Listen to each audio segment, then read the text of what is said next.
الحمد لله نحمده ونستعينه ونستغفره ونعوذ بالله من شرور أنفسنا ومن سيئات أعمالنا من يهد الله فلا مضل له ومن يضلل فلا هادي له ونشهد أن لا إله إلا الله وحده لا شريك له ونشهد أن سيدنا وحبيبنا ومولانا محمدا عبده ورسوله الذي أرسله بالحق بشيرا ونذيرا وداعيا إلى الله بإذنه وسراجا منيرا فقد قال الله تعالى في كلامه المجيد وفرقانه الحميد أعوذ بالله من الشيطان الرجيم بسم الله الرحمن الرحيم إن الله وملائكته يصلون على النبي يا أيها الذين آمنوا صلوا عليه وسلموا تسليما اللهم صل على مولانا محمد وعلى آل سيدنا مولانا محمد প্রাণ খুলে মোহব্বতের সাথে সকলে পড়ে আল্লাহুম্মা সাল্লি আলা মাওলানা মুহাম্মদ ওয়া আলা আলি সাইয়্যিদিনা মাওলানা মুহাম্মদ بلغ العلا بكماله كشف الدجى بجماله حسنت جميع خصاله صلوا عليه قدمون مصطفى کی मेरा मज़ार होता वो खाके पाक होती मैं खाक सार होता बलगल उला बिकमालिही कशफद दुजा बिजमालिही हसनत जमीउ खसालिही صلوا عليه गफ्फार बख्श देता अगर आप इशारा करते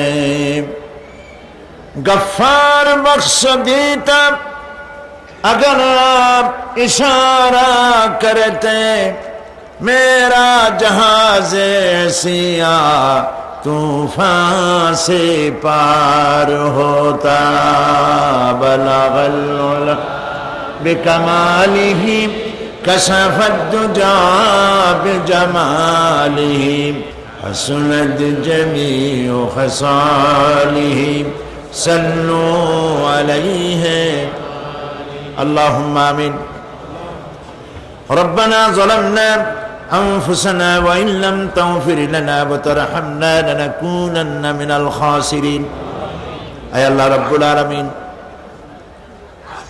5 দিন ব্যাপী ঐতিহাসিক তাফসীরুল কোরআন মাহফিলের আজকের এই তৃতীয় দিবসে প্রচন্ড ঠান্ডা উপেক্ষা করে তোমার কোরআন প্রেমিক বান্দার বান্দিরা মাহফিলে হাজির হয়ে গেছে। রব্বুল আলামিন তোমার নবীর প্রতি আশিক ও পাগল হয়ে কয়েকবার দুরূদ ও সালাম পেশ করেছি। মেহেরবানি করে দুরূদ ও সালাম টুকুন সোনার মদিনায় নবী পাকের রওজা মুবারকে পৌঁছে দাও। तमाम পৃথিবীর মাটির নিচে যত মুমিন মুমিনাত শুয়ে আছেন তাদের আরোয়ার পরে সওয়াব পৌঁছিয়ে দাও। রব্বুল আলামিন এই মাহফিলের আয়োজন যারা করেছেন আর শোনার জন্য যারা এসেছেন, কিয়ামতের দিন মুসিবতের সময় এই মাহফিল আমাদের সকলের জন্য নাজাতের ওসিলা বানিয়ে দিও আল্লাহ। ইয়া রব करम तू अगर करे वो बात दे जुबां को जो दिल पर असर करे। रब्बना तक़ब्बल मिन्ना इन्नका अंतस समीउल अलीम व तुब अलैना इन्नका अंतत तव्वाबुर रहीम। सुब्हान रब्बिका रब्बिल इज्जति अम्मा यसिफून व सलामुन अलल मुरसलीन वल्हम्दुलिल्लाहि रब्बिल आलमीन। जनाब साहिब सदर, बंधुवर, हजरतुल अल्लाम शेखुल हदीस मौलाना शमसुद्दीन साहिब अताल अल्लाहु उम्रहु व बारकल्लाहु फी हयाती। এদেশের বরেণ্য আলেম, আলেমে দ্বীন, আন্তর্জাতিক খ্যাতিসম্পন্ন মুফাসসিরে কুরআন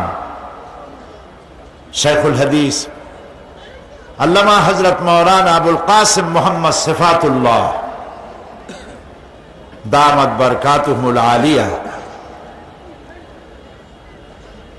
इंटरनेशनल इस्लामिक यूनिवर्सिटी चट्टग्रामेर भाइस चैंसलर हजरत मौलाना डॉक्टर अबू बकर रफीक साहेब हाफिज़हुल्लाह, हजरात उलामाए किराम, सम्मानित चट्टलाबासी, बांग्लादेशेर विभिन्न देश थेके आगत, विभिन्न जिला थेके आगत सम्मानित भाइरा, प्रतिवेशी देश भारत बार्मा थेके आगत भाइरा, पर्दार आड़ालेर मा एवं बोनेरा, सुप्रिय सांबादिक बृंद, आईन श्रृंखलाय नियोजित सरकारी कर्मकर्ता कर्मचारी बृंद, अस्सलामु आलैकुम व रहमतुल्लाहि व बाराकातुहु। महान अल्लाह रब्बुल इज्जत वल जलाल तार दरबारे लाखों कोटी शुक्र आदाय करी चट्टग्राम इस्लामी समाज कल्याण परिषद कर्तृक आयोजित ऐतिहासिक शहीद रजवाली मैदान परेड मैदाने तादेर 24तम बार्षिकी तफसीरुल कुरान महफिलेर आजकेर तृतीय दिवसे कुराने करीमेर बयान शोनार जन्य जे आल्लाह पाक आमादेरके एखाने हाजिर करेछेन तार दरबारे शुक्रगुजार हচ্ছি পড়ছি আলহামদুলিল্লাহ। মাহফিলে ঠান্ডাকে উপেক্ষা করে এই বিশাল জনসমুদ্রে নিজেকে শামিল করে দিয়ে আপনারা কি বেজার না খুশি? অল্প না বেশি? সেই কায়দায় বলেন আলহামদুলিল্লাহ। রব্বানা লাকাল হামদ হামদান কাসীরান তয়্যিবান মুবারাকান ফীহি ইয়া রাব্বি লাকাল হামদু কামা ইয়ানবাগি লিজালালি ওয়াজহিকা ওয়া আযীমি সুলতানিকা। বিশাল আকাশের মালিক, বিস্তীর্ণ এ জমিনের মালিক, সাগর মহাসাগর পাহাড় পর্বত নদ নদী মরুভূমি সাগর নগর কুল কায়নাতের মালিক আল্লাহ পাকের দরবারে বিনীতভাবে শুকরিয়া আদায় করে নিলাম। তা না হলে এই ঠান্ডা উপেক্ষা করে এ মাহফিলে আসা আদৌ সম্ভবপর ছিল না। ঠিক কিনা বলেন?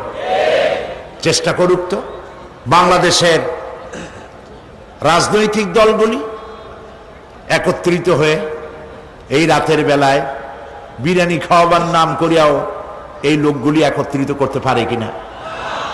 তা করতে গেলে লক্ষ লক্ষ টাকা খরচ করেও এত মানুষ পাওয়া সম্ভবপর হবে না।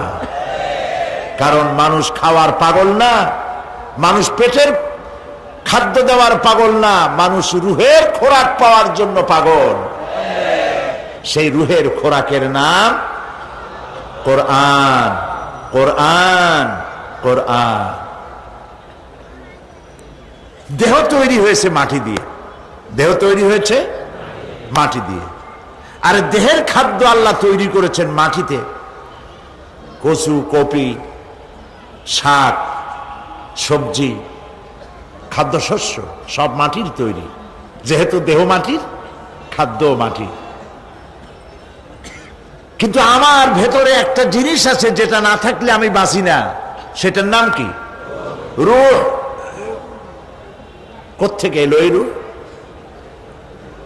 আল্লাহ রাব্বুল আলামিন কোরআনে কারিমে বলছেন, ওয়ায়াসআলুনাকা আনির রূহ কুলির রূহু মিন আমরি রাব্বি। নবী হে, আপনাকে প্রশ্ন করা হয় রূহ কি জিনিস? বলুন, এটি আল্লাহর হুকুম, বই আর কিছুই নয়। এই যে রূহ আমার ভেতরে আছে বলে আমি বাঁচি, না থাকলে মরে যায়। এই রূহটাকে খাবার দিতে হয়। সেই রূহের খাবার কি? বিরিয়ানি, পোলাও, জর্দা, কাবাব, Chinese, any food, any fruits, কিচ্ছু না। দেহ যেহেতু তৈরি পৃথিবীর মাটি দিয়ে, তাই খাদ্য তৈরি হয়েছে পৃথিবীর মাটি দিয়ে। আর যেহেতু রূহ এই পৃথিবীর নয়, এসেছে আলমে আরওয়াহ থেকে, সেই জন্য রূহের খাদ্য পরিবেশন করেছেন আল্লাহ পাক আলমে আরওয়াহের লোহে মাহফুজ থেকে রূহের খাদ্য পেশ করে দিয়েছেন। সেই রূহের খাদ্যের নাম তেলাওয়াতে কোরআন। তেলাওয়াতে কোরআন, তেলাওয়াতে কোরআন। আলহামদুলিল্লাহ। কোরআন যেটি আপনাদের সামনে রয়েছে, এটি গতানুগতিক ভাবে কোন ধর্মগ্রন্থের নাম নয়। বেদ, বাইবেল, জিন্দাবেস্তা, ত্রিপিটক যেমন একটি ধর্মগ্রন্থের নাম, অবিকল ভাবে গতানুগতিক ভাবে কোরআন তেমন কোন ধর্মগ্রন্থের নাম নয়। হিন্দু, বৌদ্ধ, খ্রিস্টান, ইহুদি যেমন ধর্মের নাম, গতানুগতিক ভাবে ইসলাম তেমন কোন ধর্মের নাম নয়। ইসলাম হচ্ছে একটি পূর্ণাঙ্গ জীবন ব্যবস্থা। ইসলামের রয়েছে নিজস্ব ইতিহাস, রয়েছে নিজস্ব ঐতিহ্য, তাহজিব, তামাদ্দুন, সংস্কৃতি। এক কথায় ইসলাম এক কালজয়ী মহান আদর্শের নাম। সুবহানাল্লাহ বলেন। আমাদের দুনিয়ায় কোনো শত্রু থাকার কথা ছিল না। লক্ষ্য করুন, খুব বেশি লক্ষ্য করে কথা শুনবেন, তাহলে বুঝতে সুবিধা হবে। আলহামদুলিল্লাহ বলেন। আমাদের পৃথিবীতে কোনো শত্রু থাকতো না যদি আমরা শুধু মসজিদ নিয়ে পড়ে থাকতাম, যদি আমরা শুধু জিকির আজগার করতে থাকতাম, যদি আমরা শুধু জশ্নে জলুস আর গিয়ারা শরীফের মধ্যে নিজেদেরকে লিপ্ত করে রাখতাম, আমাদের কোনো শত্রু থাকতো না। আমাদের শত্রু হলো কেন? শত্রু হয়েছে এই জন্য আমরা সাংস্কৃতিক অঙ্গনে ভাগ বসাইছি, আমরা রাজনীতির কলিজার মধ্যে হাত ঢুকিয়ে দিয়েছি, আমরা অর্থনীতি সমাজনীতির মধ্যে ঢুকে পড়েছি, আর এটা আন্দাজ ঢুকি নাই, আল্লাহ ঢুকাইছে, সুবহানাল্লাহ। তাই ওরা আমাদের শত্রু। কারা শত্রু? মাওলানা আবুল কাসেম সিফাতুল্লাহ সাহেব তার বক্তব্যের মধ্যে কিছু কথা আলোচনা করেছেন। শত্রু কারা আপনারা নিশ্চয়ই চিনে ফেলেছেন, ইতিমধ্যে চিনেছেন না? আল্লাহ পাক বলছেন, ওয়ালান তারদা আনকাল ইয়াহুদা ওয়ালান নাসারা হাত্তা তাত্তাবিআ মিল্লাতাহুম। ইহুদি আর খ্রিস্টানেরা কোনদিন তোমাদের উপরে খুশি হবে না। ওয়ালান, আলেমরা বুঝবেন লান কারে কয়। ওয়ালান, কখনোই ইহুদি খ্রিস্টানেরা তোমাদের উপরে খুশি হবে না যতক্ষণ পর্যন্ত তোমরা ইহুদি আর খ্রিস্টান না হয়ে যাচ্ছ। আমাদের মেয়েরা যদি ওদের মতো নগ্ন হয়ে কাপড় চোপড় ছেড়ে দিয়ে বিকিনি পরে যদি তারা সি বিচে দৌড়াদৌড়ি করতে পারত, আমাদের মেয়েরা যদি ওদের মতো বব কাটিং চুল রেখে বেহায়া আর অশ্লীল হতে পারত, আমাদের পুরুষেরা যদি সব মাইকেল জ্যাকসনের মতো লারেলাপ্পা দিতে পারত, আমাদের জওয়ানেরা তরুণেরা শিক্ষাঙ্গনগুলি সব যদি বড় বড় কনসার্টে পরিণত হয়ে যেত, ঢোলের বাড়ির চোটে বাড়ির চাল উড়ে যাবে, এই অবস্থা যদি হতো, ইহুদিরাও নারাজ হইতো না, খ্রিস্টানেরাও নারাজ হইতো না। সব বলতো ইসলাম এরা হচ্ছে মডারেট, মোস্ট মডার্ন। এইরকম ইসলামই তো চাই, যে ইসলামে গান আছে, বাজনা আছে, যে ইসলামে মিউজিক আছে, যে ইসলামে ফ্রি মিক্সিং আছে, ওইরকম একটা ইসলাম তারা আশা করে। কিন্তু সূর্য পশ্চিম দিক থেকে উদিত হতে পারে, মুসলমানেরা কোনদিন খ্রিস্টান আর ইহুদিদের এই আশা পূরণ হতে দেবে না। প্রিয় ভাই সব, যুগ যুগ ধরে ইসলামকে ধ্বংস করার জন্য দুশমনেরা প্রাণ চেষ্টা করেছে, কখনো লাঠি দিয়ে, কখনো তীর আর তরবারি দিয়ে, কখনো কামান আর বন্দুক দিয়ে, কখনো হাইড্রোজেন বোম অথবা অ্যাটম বোম, পারমাণবিক বিস্ফোরণ দিয়ে মুসলমানদেরকে শেষ করতে চেয়েছে। মুসলমান কি শেষ হয়ে গেছে? সতীজা কর রহা হ্যায় असल से टाइम रोज, सतीजा कर रहा है असल से टाइम रोज, चरागे मुस्तफा भी से शरारे बुलहबी। সেই আবহমান কাল থেকে তারা চেয়েছে ইসলামকে দুনিয়া থেকে মিটাই দিতে। আবু জাহেল, আবুল হাবরা চেয়েছে ফু দিয়ে দ্বীনের নূরকে, ইসলামকে বিদায় করে দিতে, কিন্তু কেউ পারে নাই, ভবিষ্যতেও পারবে না। আদর্শ দিয়ে আদর্শের মোকাবেলা করতে চেয়েছে, ইসলাম কালজয়ী আদর্শ মোকাবেলা করতে চেয়েছে সমাজতন্ত্র দিয়ে, করতে চেয়েছে পুঁজিবাদ দিয়ে, করতে চেয়েছে ধর্মনিরপেক্ষ মতবাদ দিয়ে, করতে চেয়েছে নাস্তিক্যবাদ দিয়ে। কোনো বাদ দিয়েই ইসলামকে ঠেকানো সম্ভবপর হয় নাই।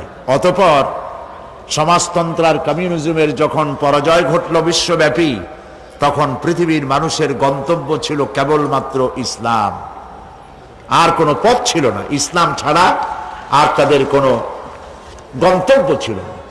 সেই ইসলামের দিকে যাতে না আসতে পারে পৃথিবীর নির্যাতিত মানবতা, সেজন্য মুসলমানদের চিরদুশ্মন ইহুদি আর খ্রিস্টানেরা সম্মিলিতভাবে তারা কামান, বন্দুক, অ্যাটম বোমার চাইতেও মারাত্মক এক অস্ত্র তারা তৈরি করলো। সেই অস্ত্রের নাম বলবো কি? কয়েকজনে বুঝেই ফেলেছে। সে অস্ত্রের নাম মিডিয়া। সে অস্ত্রের নাম,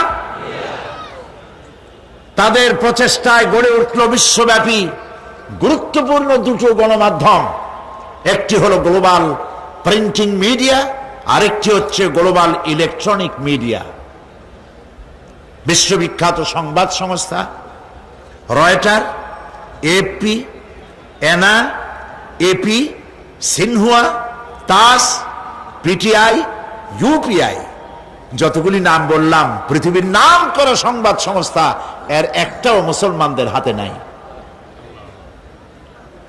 80-র দশকে ইসলামিক নিউজ এজেন্সি নামে একটা নিউজ এজেন্সি তৈরি হয়েছিল জেদ্দায়, মুসলমানদের পক্ষে কথা বলার জন্য। মাশাআল্লাহ, কয়েক বছর যাইতে না যাইতেই ইসলামিক নিউজ এজেন্সি অফাত পাইল, তার কুলখানি আর চল্লিশা সব শেষ হয়ে গেল। এখন বিশ্বের তাবৎ গণমাধ্যম ইহুদিরা কন্ট্রোল করছে। আর ইহুদিদের সম্পর্কে আল্লাহ পাক তো আমাদেরকে চিনায় দিয়েছেন কে তোমার বন্ধু, কে তোমার শত্রু। ওয়ালা তাজিদান্না আশাদ্দান নাসি আদাওয়াতান লিল্লাযিনা আমানুল ইয়াহুদা ওয়াল্লাযিনা আশরাকু। আল্লাহ পাক বলছেন, হে নবী, গোটা পৃথিবীর বুকে মুমিনদের জন্য মানব গোষ্ঠীর ভেতরে দুটি সম্প্রদায়ের মতো জঘন্য মারাত্মক দুশ্মন আপনি আর পাবেন না। কে বলছেন? তার একটা হলো ইহুদি আর একটা হলো মুশরিক।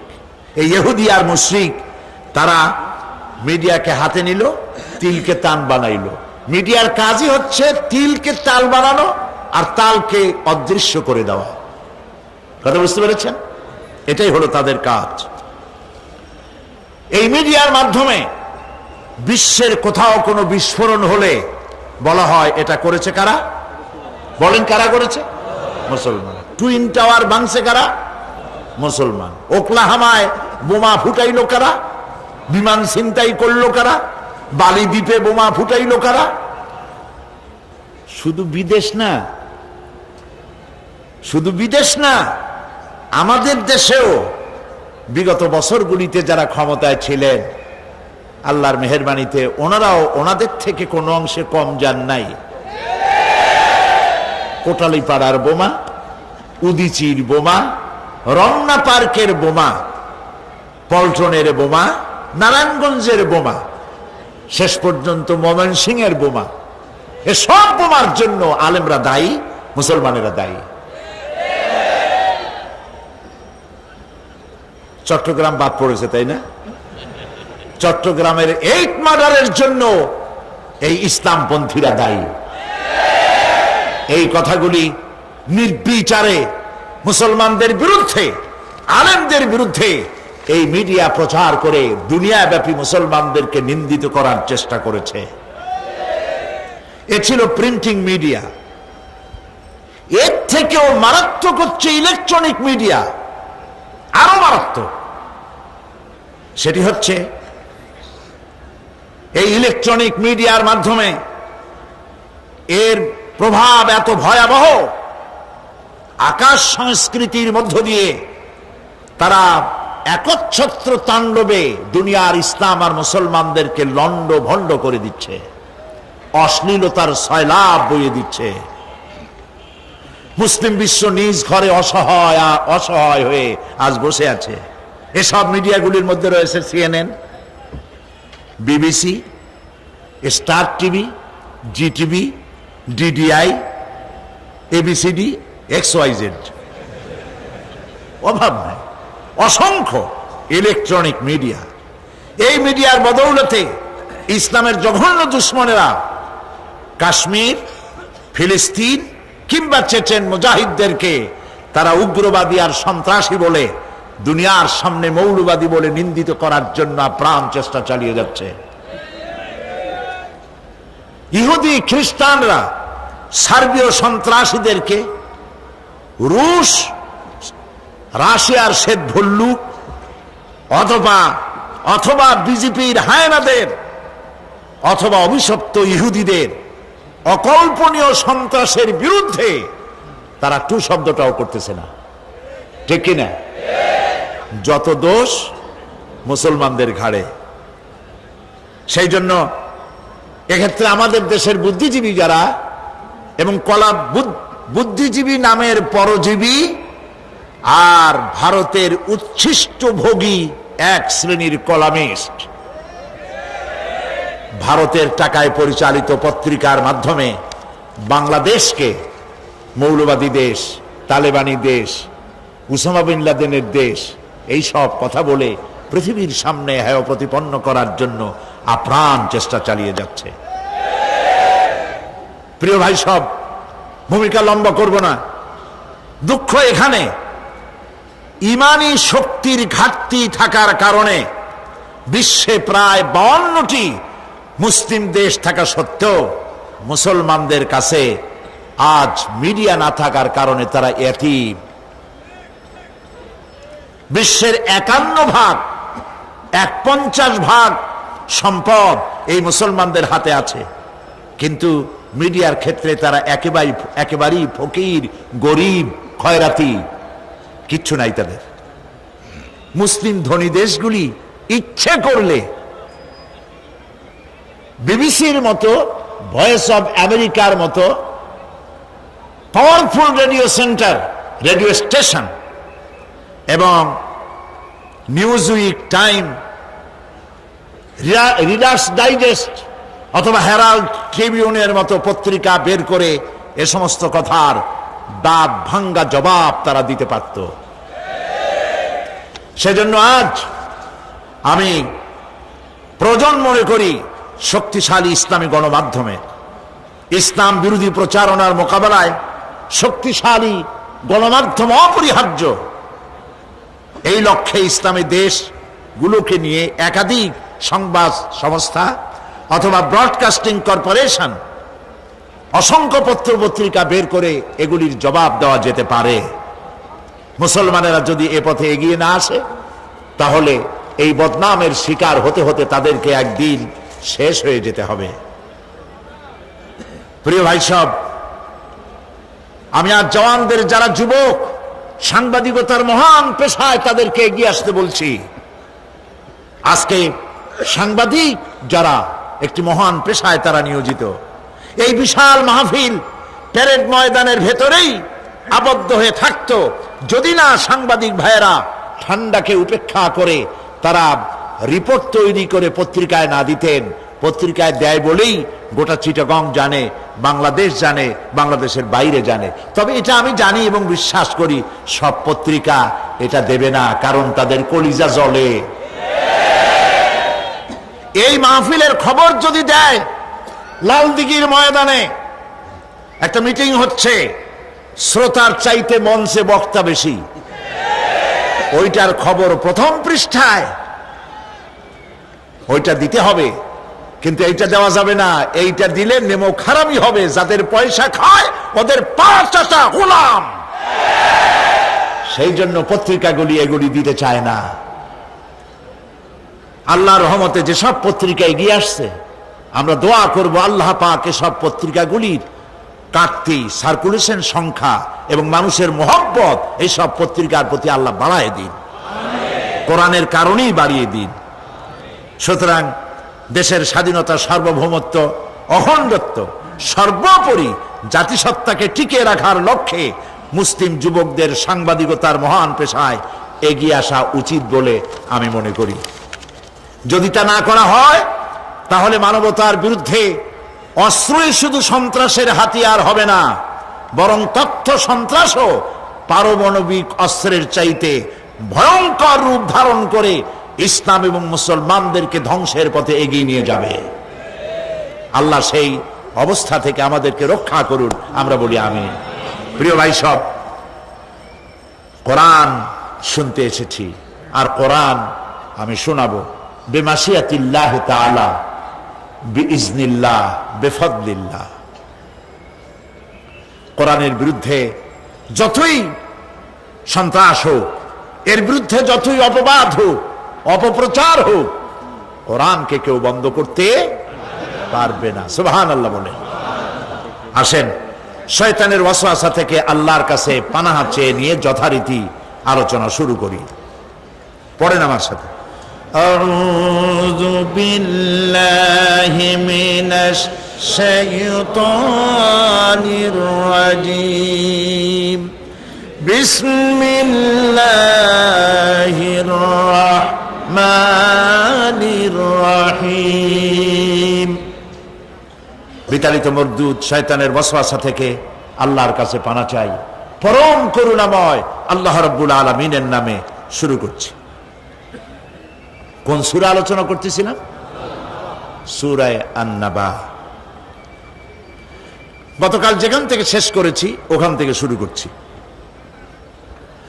ইন্না ইয়াওমাল ফাসলি কানা মিকাতান ইয়াওমা ইউনফাখু ফিস-সূর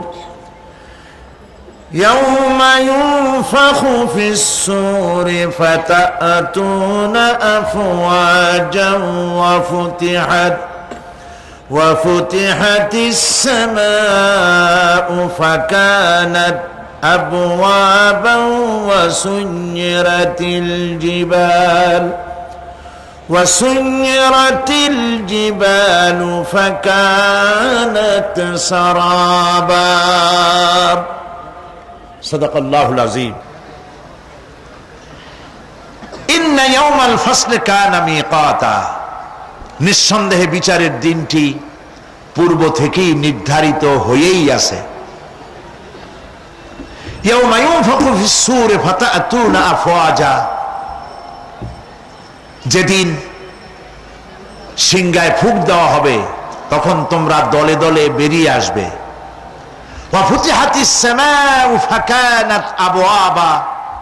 আর আকাশ সমূহ খুলে দেওয়া হবে, তখন তা শুধু দরজা আর দরজা হয়ে যাবে।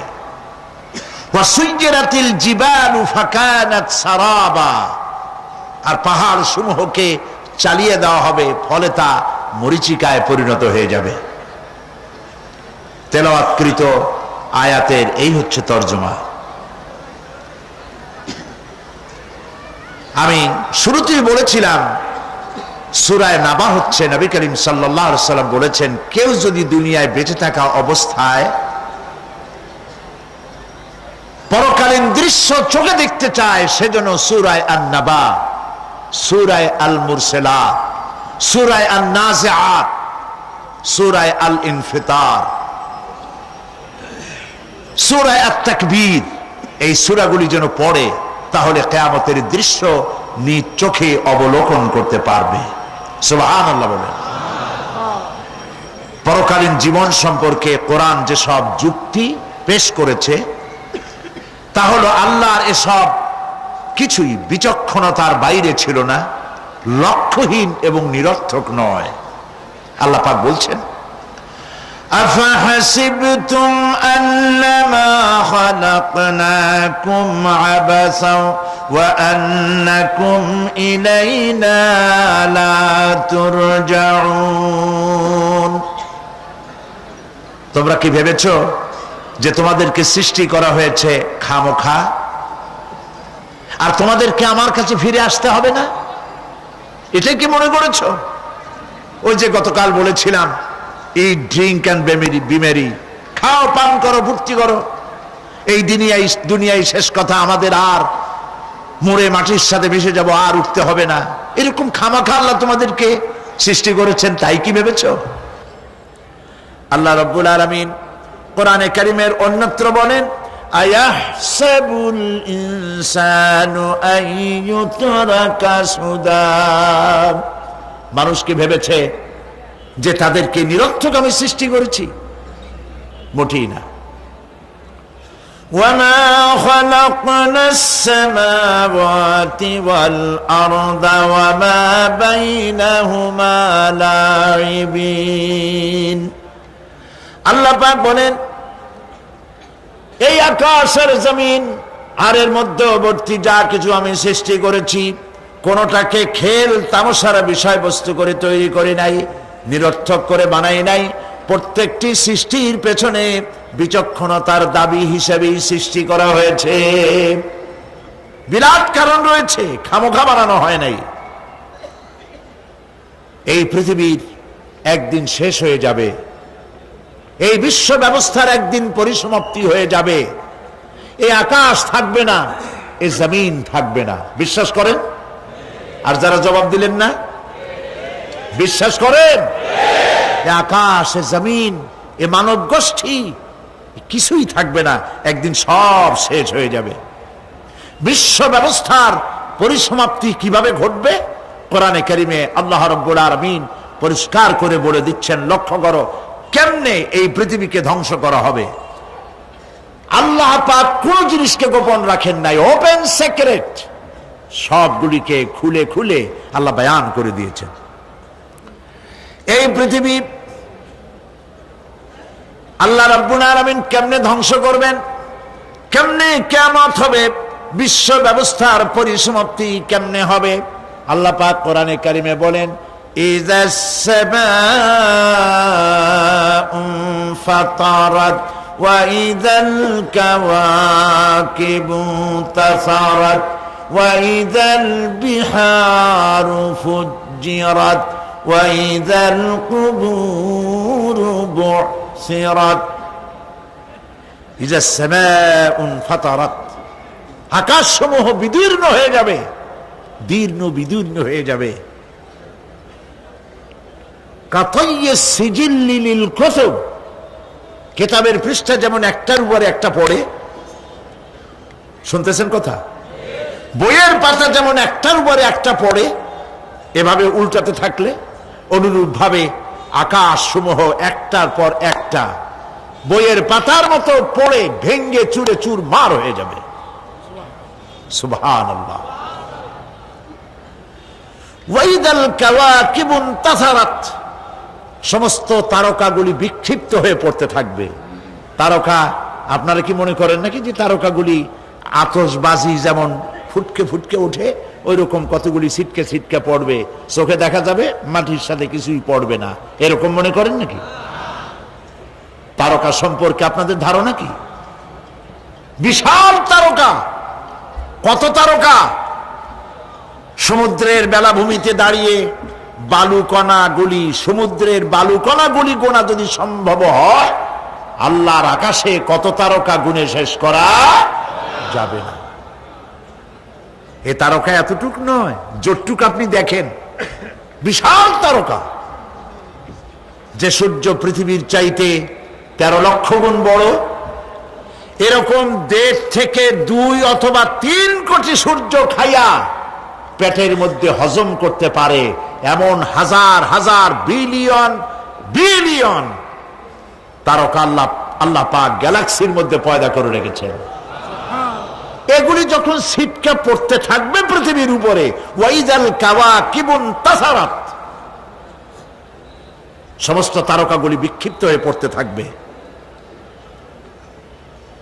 ওয়াইদাল বিহারু ফুজ্জিরাত, সমুদ্রগুলি দীর্ণ বিদীর্ণ হয়ে যাবে, সমুদ্রের পানিগুলি নিঃশেষিত হয়ে যাবে, তলদেশ ফেটে যাবে এবং তলদেশ থেকে অগ্নি উদ্গীরণ হতে থাকবে, সমুদ্রের তলদেশ থেকে। বিশ্বাস করেন? গতকাল আলোচনা করেছি না, এই মাটির মধ্যে আছে না আগুন, পাথর পোড়াইয়া আলকাত্রার মতো লাভা বানাই দিতে পারে এমন প্রচন্ড উত্তপ্ত আগুন রয়েছে মাটির ভেতরে। সমুদ্রের পানিসমূহ নিঃশেষিত হয়ে যাবে, দীর্ণ বিদীর্ণ হবে, সেখানে আগুন জ্বলতে থাকবে। কি ভয়াবহ দৃশ্য হবে। আর কবরের মধ্যে যা কিছু আছে কবরগুলি তা উদ্গীরণ করে দেবে।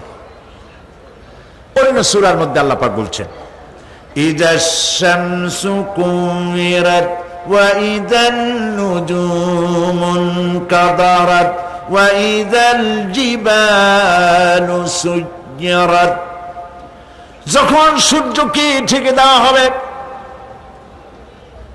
বিশাল সূর্যটা হারায় যাবে আর তারকাগুলো বিপর্যস্ত হয়ে যাবে, পাহাড়গুলিকে চালিয়ে দেওয়া হবে।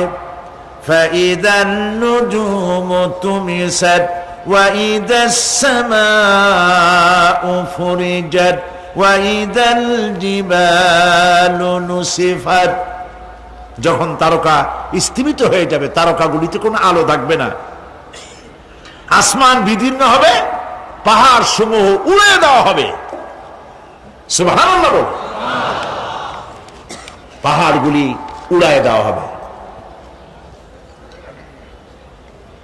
অবস্থা লক্ষ্য করেন, আকাশ ভেঙে ভেঙে পড়তেছে, তারকাগুলি বিক্ষিপ্ত হয়ে পড়তেছে, সব সমুদ্রের পানি শেষ হয়ে গিয়েছে, সমুদ্রের তলদেশ ফেটে ফেটে অগ্নি উদ্গীরণ করে দিচ্ছে, সূর্য ঢাকা পড়ে গেছে। মহান আল্লাহ রাব্বুল আলামিন বলেন, শুধু সূর্য ঢাকা পড়বে না, মানুষেরা দেখতে পাবে ফাইদা বারিকাল বাসারু ওয়া খাসাফাল কমারু ওয়া জুমিআশ শামসু ওয়াল কমার। যখন চক্ষু বিস্ফারিত হবে, মানুষের চোখগুলি ছানা বড় হয়ে যাবে। এই দৃশ্য দেখে চাঁদে আলো নাই, সূর্যতে আলো নাই, চাঁদ আর সূর্য দুটি একাকার হয়ে যাবে।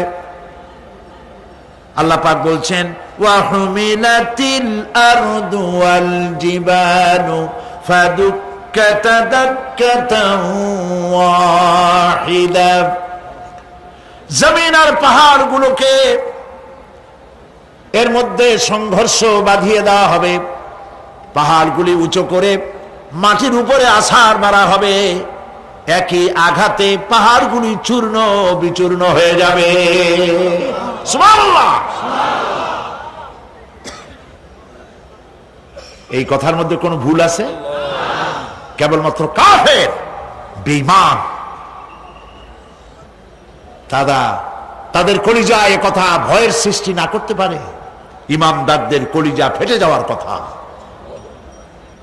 কি ভয়াবহ দৃশ্য! তারকা পড়তেছে, আকাশ ভাঙতেছে। খালি রাশিয়ার একটা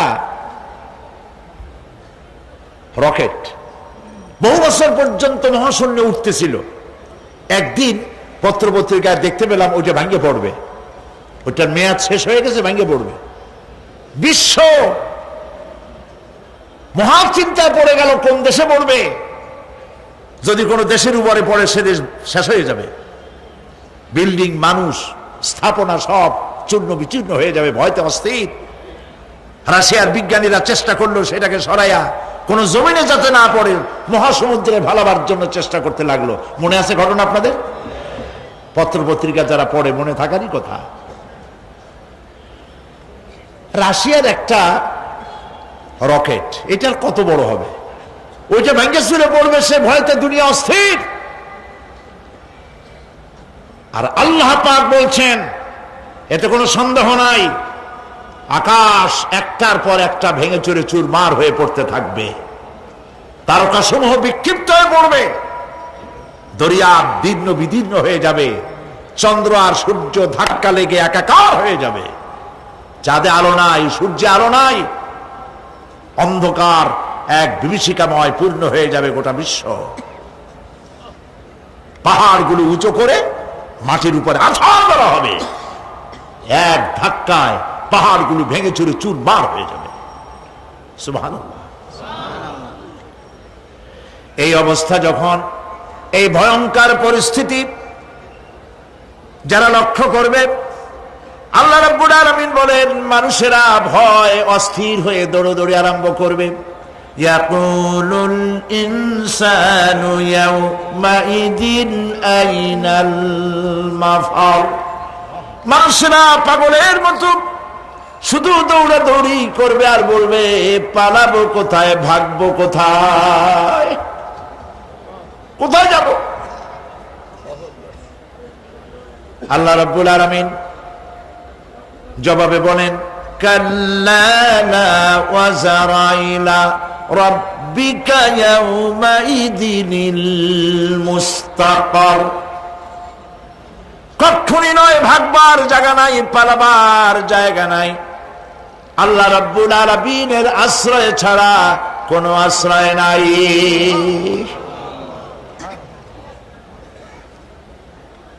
এই বিভীষিকাময় দৃশ্য হয়ে যাবে, সব মরে যাবে, কেউ বাঁচবে না। মালাকুল মউতকে আল্লাহ পাক জিজ্ঞেস করবেন, কে এখন বেঁচে আছে আর কারা বেঁচে আছে? তিনি বলবেন, হযরতে জিবরাইল, হযরতে মিকাইল, হযরতে ইসরাফিল। আল্লাহ পাক নির্দেশ করবেন, এদের জান কবজ করো। ইসরাফিল, মিকাইল জান কবজ হবে। হযরতে জিবরাইল আমিন শাদীদুল কুওয়া, প্রচন্ড ক্ষমতা আল্লাহ তাকে দান করেছেন। সুবহানাল্লাহ বলেন।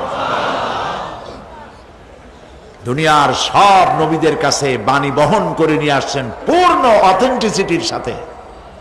সুবহানাল্লাহ। আল্লাহ পাক যাকে বলেছেন রূহুল আমিন, নবী করিম সাল্লাল্লাহু আলাইহি সাল্লামের মেরাজের রাত্রে যে কথা বলা হয়েছে, ওয়ালাকাদ রাহু বিল উফুকিল মুবিন, পশ্চিম দিক বলয় তিনি যে দেখতে পেয়েছিলেন, তাফসীর বলছে হযরতে জিবরাইলের পূর্ণ আকৃতিতে নবী করিম সাল্লাল্লাহু আলাইহি সাল্লাম তাকে দেখতে পেয়েছিলেন। হযরতে জিবরাইল যখন দুনিয়া আসেন, কোন কোন কিতাবে লেখা হয়েছে 600 ডানা আছে তার, 2 ঝাপটায় আকাশ থেকে জমিনে চলে আসেন। সুবহানাল্লাহ। হযরতে জিবরাইলকে আল্লাহ পাক বলবেন তাকে মওত দাও, হযরতে জিবরাইলও বিদায় হয়ে যাবে। আল্লাহ প্রশ্ন করবেন এখন আর কে বাকি? মান বাকিয়া ইয়া মালাকাল মউত। মালাকুল মউত বলবেন, হে আল্লাহ তাআলা, এখন তোমার সামনে আমি দাঁড়িয়ে আছি, আর কেউ নাই। আল্লাহ পাক বলবেন মুত ইয়া মালাকাল মউত। আল্লাহু আকবার। মুত ইয়া মালাকাল মউত, মরে যা, মরে যা। মালাকাল মউত মরে চলে যাবে, এরপরে আর কেউ নাই। আল্লাহ রাব্বুল আলামিন এই অবস্থায় কত বছর কত কাল চলে যাবে আল্লাহ পাক ভালো জানেন, কেউ নাই।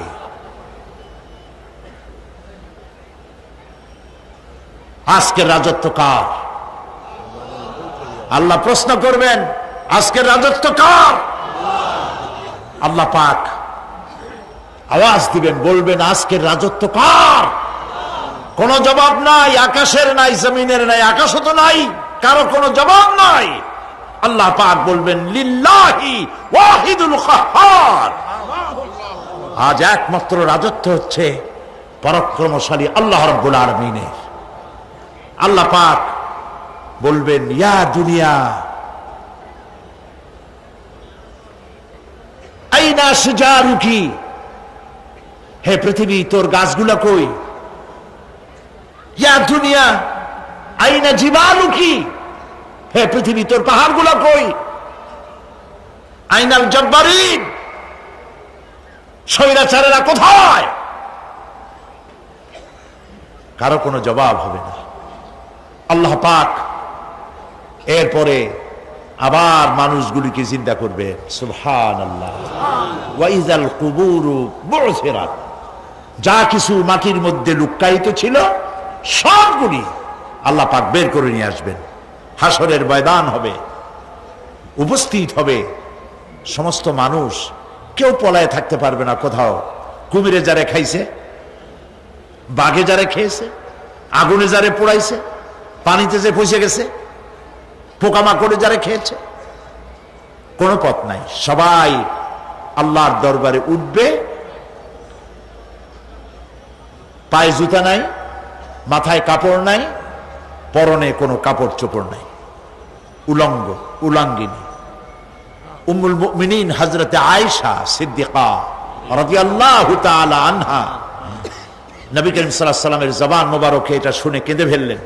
বললেন ইয়া রাসূলুল্লাহ, আমারও কি সেই অবস্থা হবে? তিনি বললেন হ্যাঁ। উম্মুল মুমিনিন বললেন ইয়া রাসূলুল্লাহ, তখন কি আমার শরম হবে না? আল্লাহর নবী বললেন কিয়ামতের এই বিভীষিকাময় দৃশ্য দেখে মানুষ মানুষের দিকে তাকাবার কোনো হুঁশ থাকবে না। সব মানুষ উপরের দিকে তাকায় থাকবে, নিচে তাকাবার কারো কোনো ক্ষমতা থাকবে না। মানুষ অস্থির হয়ে যাবে। সেই হাসরের ময়দান বিচারক আল্লাহ রাব্বুল আলামিন প্রত্যেকটি মানুষকে তার কৃতকর্মের জন্য হিসাব দিতে হবে। আল্লাহ রাব্বুল আলামিন বলেন পরকালীন জীবনের ব্যবস্থাপনাটা কেমনে হবে শোনো। ইন্নাস সামআ ওয়াল বাসারা ওয়াল ফুআদা কুল্লু উলাইকা কানা আনহু মাসউলা। কিয়ামতের দিন প্রত্যেকটি মানুষকে তার শ্রবণ সম্পর্কে,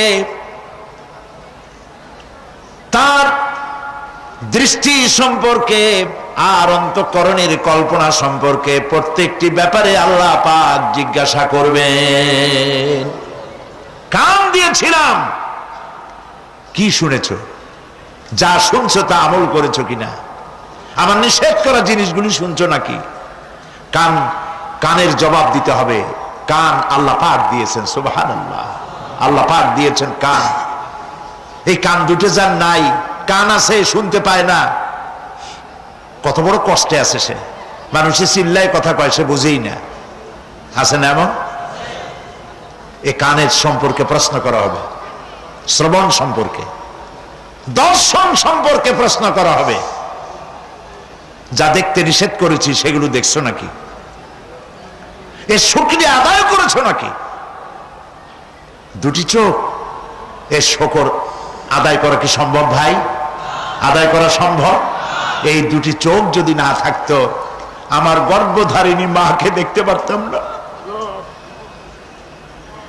এই সুন্দর চোখ দুটি যদি আল্লাহ না দিতেন, আল্লাহর এই সুন্দর সৃষ্টি দেখা থেকে বঞ্চিত হয়ে যেতাম।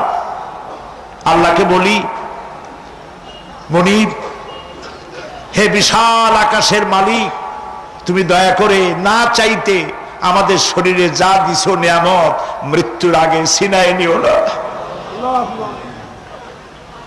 দুটি চোখের শকর আদায় করতে পারবো না। চোখের মধ্যে পানি আছে, কান্নার পানি না, সব সময় চোখে পানি আছে।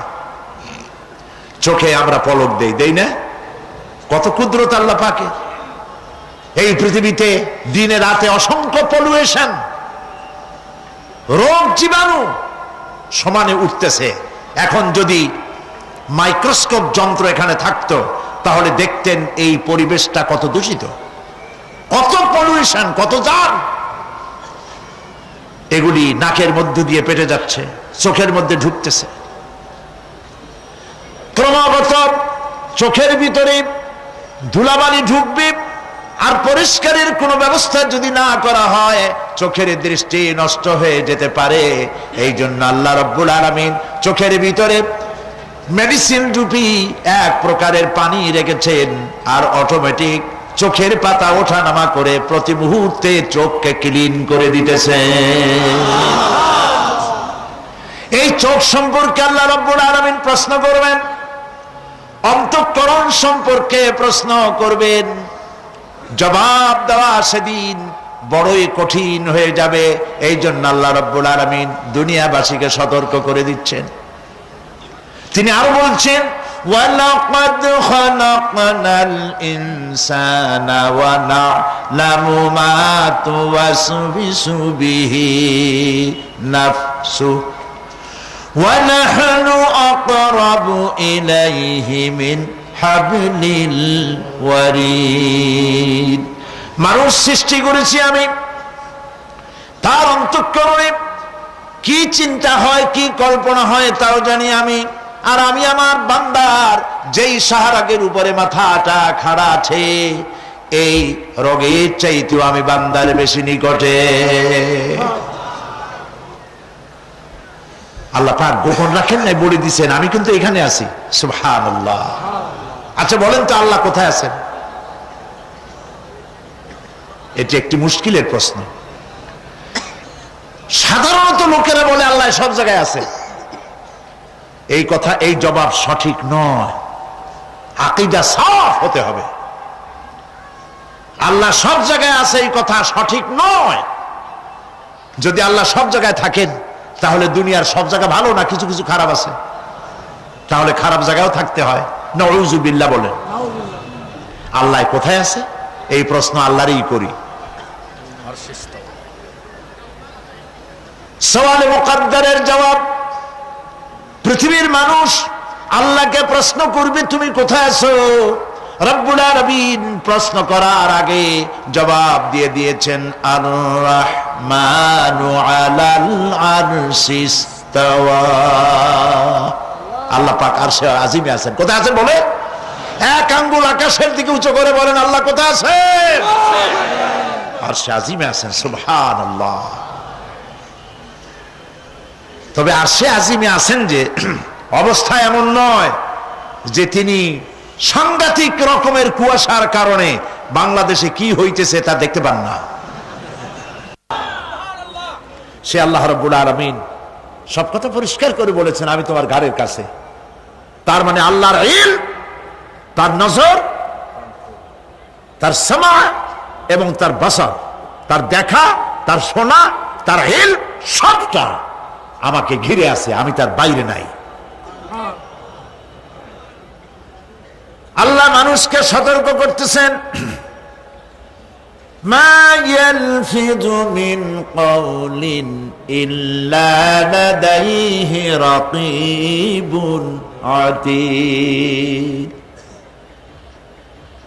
মানুষ এমন কোন কথা বলে না যা আমার ফেরেশতারা রেকর্ড করে না রাখে। যা করো তাও লেখা হয়, যা বলো তাও লেখা হয়ে যায়। দুনিয়ায় গোয়েন্দা বিভাগ আছে, আমার দেশে গোয়েন্দা বিভাগ আছে না? কি নাম কত দুই একটা আন্দাজে কইল আছে। CID, DIB, DFI, army intelligence, কত রকম গোয়েন্দা আছে, কত বাহিনী আছে, আপনি টের পাবেন না। পানির একটা বান্দি আপনার সামনে বসা, আপনি বুঝবেন না যে আপনার আমলনামা রেকর্ড করতেছে ওখানে বসে। আপনি তো মনে করেছেন দরবেশ সাহেব 6 সেল্লা দিয়ে আসছে, কিন্তু তিনি গভর্নমেন্ট অফিসার, আপনার সর্বনাশ করতেছে, আপনি টের পাচ্ছেন না। এটা যদি মানুষের রাষ্ট্র ঠিক রাখার জন্য দুনিয়ার সরকারের দরকার হয়, তাহলে আল্লাহ পাকের এই বিশাল সাম্রাজ্য রক্ষা করার জন্য আল্লাহর গোয়েন্দা বিভাগ নাই? আল্লাহ রাব্বুল আলামিন তার গোয়েন্দা বিভাগ কাজ করতেছি, আমরা বিশ্বাস করি না, আমরা বুঝতে পারি না, যার জন্য অন্যায়ের মধ্যে লিপ্ত হয়ে যাই। একবার আমি লন্ডন থেকে লন্ডন শহরে রাত্রে যাচ্ছি, রাত 2টা-2:30 হবে। প্রতিমধ্যে রেড সিগন্যাল জ্বলল, গাড়িটা থামায় দিল, সামনে আর গাড়ি টাড়ি নেই। আমি ড্রাইভারে বললাম যে গাড়ি টাড়ি তো নাই সামনে, আমরা তো ইচ্ছা করলে যেতে পারি। ড্রাইভার বলল পারি, কিন্তু যাব না। কেন যাবেন না? বলল যে এই সিগন্যালের সাথে ক্যামেরা আছে, অটোমেটিক ক্যামেরা। আমি যদি এখান থেকে এটাকে ক্রস করি, তাহলে আগামীকাল কোর্ট থেকে আমার নামে চিঠি আসবে। রাত 2:45, এই রঙের গাড়ি, এত নাম্বার গাড়ি, এবং আপনার চেহারা শরীফ এই, আপনি রাত 2:45 সময় রেড সিগন্যাল অমুক এলাকা থেকে ক্রস করেছেন, মেহরবানি করে কোর্টে আসেন আর জরিমানা দিয়ে যান।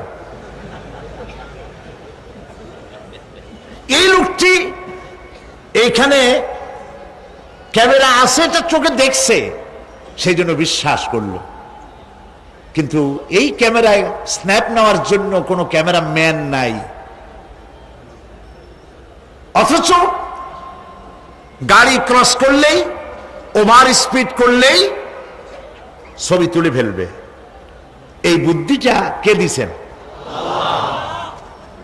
যিনি এই বুদ্ধিটা দিলেন তার কাছে এমন কোনো বুদ্ধি নাই যে আপনার আমার অনবরত অটোমেটিক ক্যামেরা দিয়ে জীবনের সব কিছু আমাদের ধরে রাখে, এরকম কোনো ক্যামেরা থাকতে পারে না। পারে কি না? পারে। কিন্তু আমাদের কপাল খারাপ। ওই যে সিগারেটের প্যাকেটে লেখা আছে সংবিধিবদ্ধ সতর্কীকরণ, ধূমপান স্বাস্থ্যের জন্য ক্ষতিকর। প্যাকেটে লেখা আছে, হাতের মুঠায় ধরিয়া সিগারেট ধরে টান মারিয়া উপরে ফু দিয়া তাকায় দেখে ফু যায় কদ্দুর,